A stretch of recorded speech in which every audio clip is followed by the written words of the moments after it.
નમસ્કાર મિત્રો, અમારી ચેનલમાં તમારું સ્વાગત છે।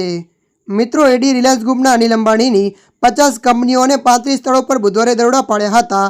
યસ બેંક લોન ફ્રોડ કેસમાં મની લોન્ડરિંગની તપાસના ભાગરૂપે આ દરોડા પાડવામાં આવ્યા હતા। સીબીઆઈ દ્વારા નોંધવામાં આવેલી 2 એફઆઈઆર અને CB National Housing Bank, Bank of Baroda સહિતની એજન્સીઓની બાતમીની આધારે સર્ચ ઓપરેશન હાથ ધરાયું હતું।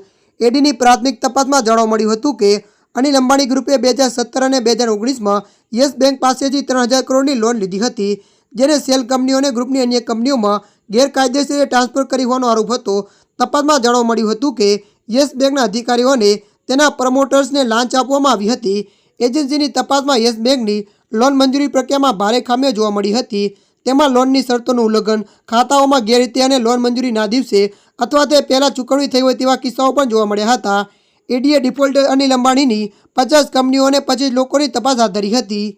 ત્યારે મિત્રો, હાલ માટે આટલું। મળીશું નવી અપડેટ સાથે। જો તમને અમારો વિડીયો પસંદ આવે, લાઇક, શેર અને સબસ્ક્રાઈબ કરી નાખજો। ધન્યવાદ।